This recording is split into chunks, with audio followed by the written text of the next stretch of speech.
Good morning, good afternoon, good evening, you lovely people, whichever one it is for you.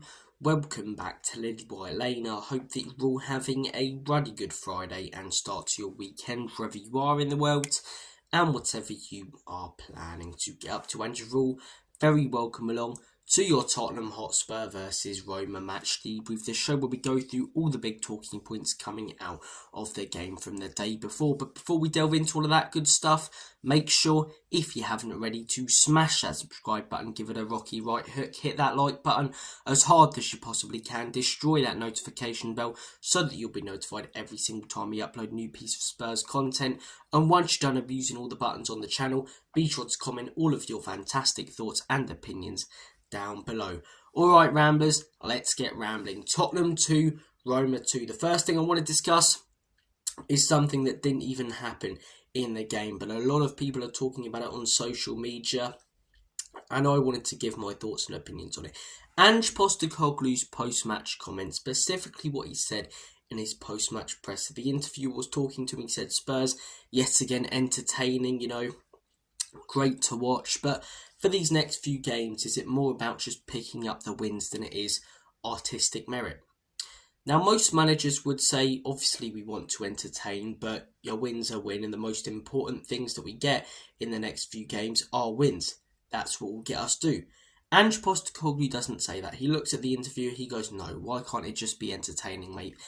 That's why fans come. And look, I get that he wants to entertain fans with the football, and of course, we are very entertaining, and we were yesterday, especially for the neutral. It must have been an unbelievably fun game to watch, but you're the Spurs manager. Your job is to get results, and your job is to be successful and meet your KPIs, your key performance indicators. Now, one of those is to win, or at least get far in the Europa League.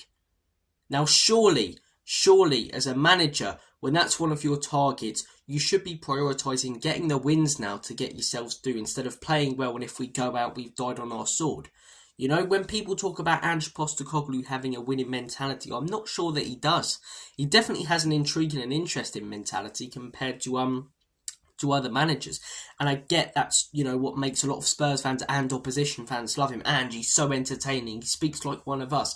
But it's stuff like this that really makes me question if he's the right man for the job. And this is why I've had doubts about him. Comments before, such as, I don't mind conceding goals. Well, that's how you lose games. I just want to entertain, or along the lines of that yesterday, It's about winning.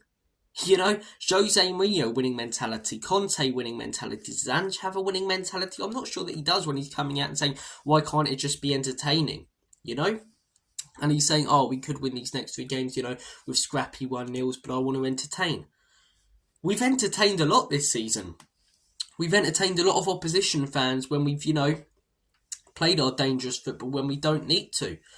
Let's be most concerned about picking up the results in these next 3 games. That should be the priority, not how we play, or if we lose 4-3 and we saw this specific pattern of play that excited us for the future. No, we want to win the Europa League. It's one of our priorities, one of Ange Postecoglou's main targets, right, as an employee of Tottenham this season. Surely you want to meet those targets more than you do. So if I'm working at a job, right, and I've got an assignment to do, and I do it fairly well, I write a really, really good essay, but it's not exactly on what my boss wants it to be. He'll likely sack me or tell me off.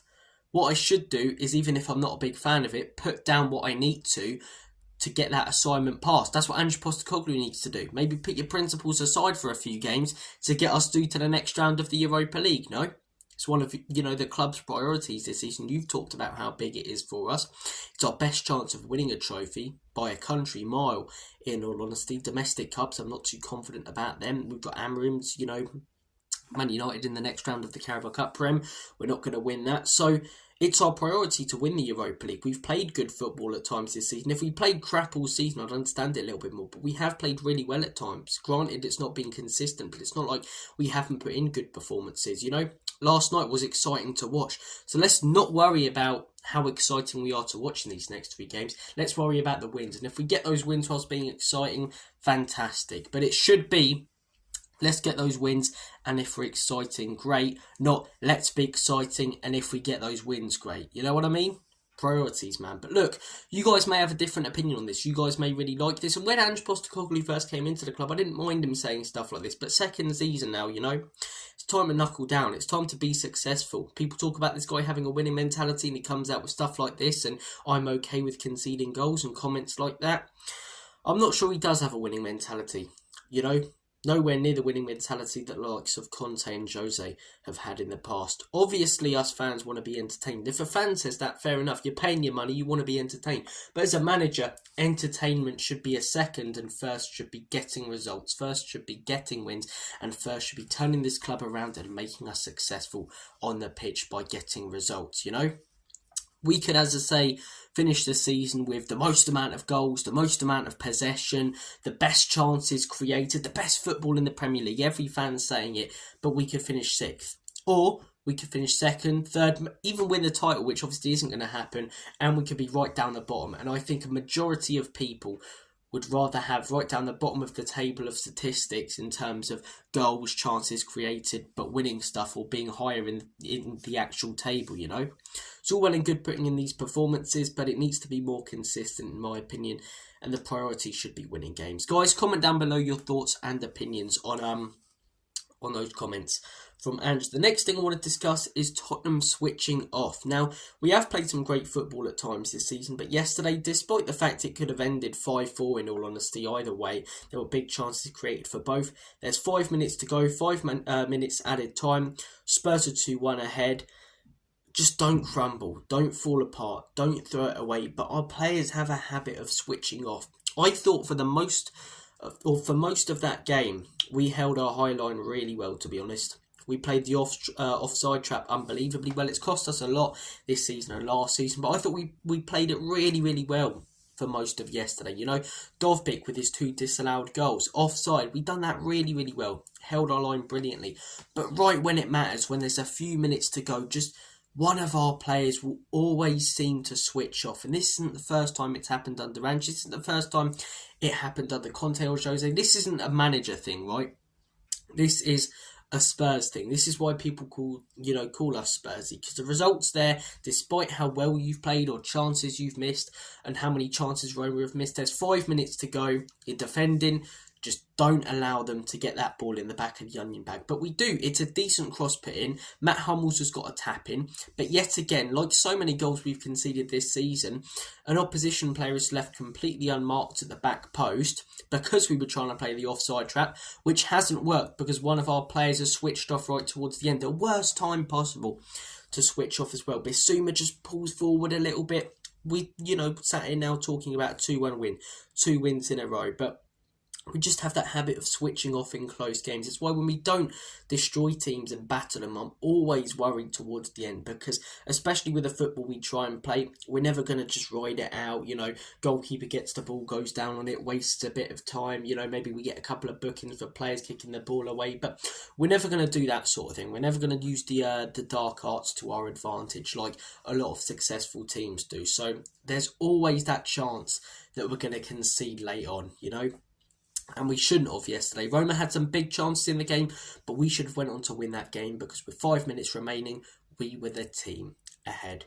We should have went on to win. Genuinely, though, that game could have finished 5-4. It was very entertaining. It was painful at times, as a Spurs fan, but for the neutral, I imagine it was great. It could have ended 5-4. You had that goal line clearance in the first half from Son's chance. You had that Solanke header, which should have gone in.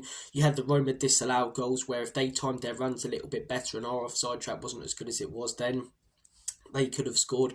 You had that chance from their fullback that hit the bar. So it was a very, very fun game to watch, but just frustrating that we're the side not coming out on top. And those comments from Ange Postecoglou, the fact that we switched off, they concern me about the mentality of these players, of this football club, and of this manager. Is there that winning mentality people talk about the manager having and the winning mentality he's trying to instill?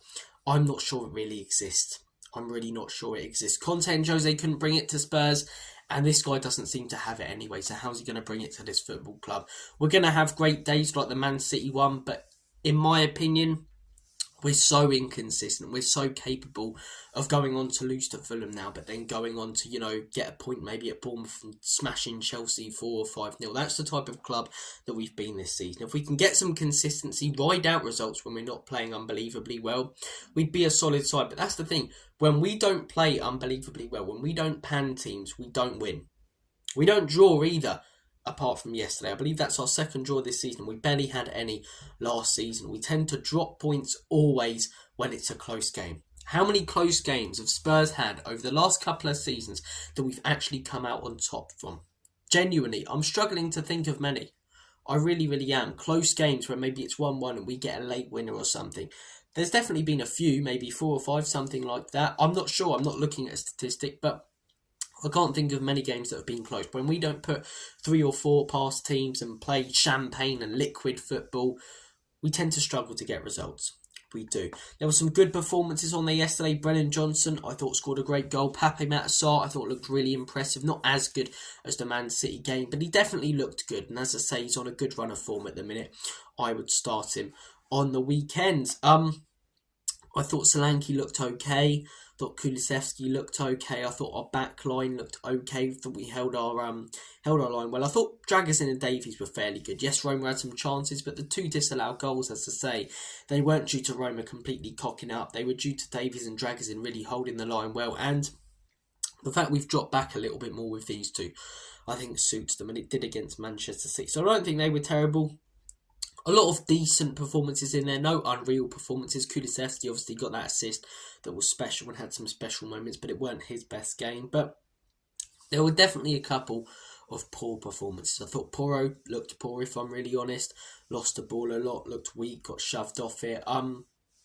Archie Gray, I don't want to go on a huge, rant about this guy or have a huge conversation because there's so many on YouTube at the minute. But in my opinion, there's definitely a player there. There's definitely a player, but does he do it consistently enough? No. Have we seen anything really from him at Spurs that isn't better than average? No. And that 40 million, I said it during the summer, the 40 on Archie Gray, the 30 on Odebert, that 70 million should have gone towards a proven and quality player to come straight in our first team. In my opinion, if Archie Gray wants to have any chance of being successful at Spurs, he needs to be pinned down to a position. He needs to decide which position is his best, and Ange Postecoglou needs to play him there consistently, because at the minute he's all over the place. He's centre back one game, right back the next game, left back the next game, six the next game. How's he going to be able to adjust to a position? This isn't like what Ajax used to do, where they get 5 or 6 players, who can all play about 5 or 6 positions. We need to lay him down to a position, and then if he gets nailed down to that position, he gets consistent starts in that position and it don't work out, then you consider loaning him out to maybe a championship side. Bergvall got a little cameo yesterday. Haven't been that impressed with that kid. If you rule out pre-season, look at competitive games, as I say, he looks a bit out of his depth on there, not physical enough, not strong enough. So yeah, a few players who I have question marks about, a few poor performances, a few decent ones. It was just a bit of a mere night, to be honest. Entertaining for the neutral at times. I really enjoyed watching it, but couldn't hang on to the result. We crumbled towards the end. Ange's comments, very controversial. I've given my 2 bob on them. I want to hear yours. Take care of yourselves, guy. I'm going to head off. Have a smashing Friday and weekend. And as always, come on you Spurs.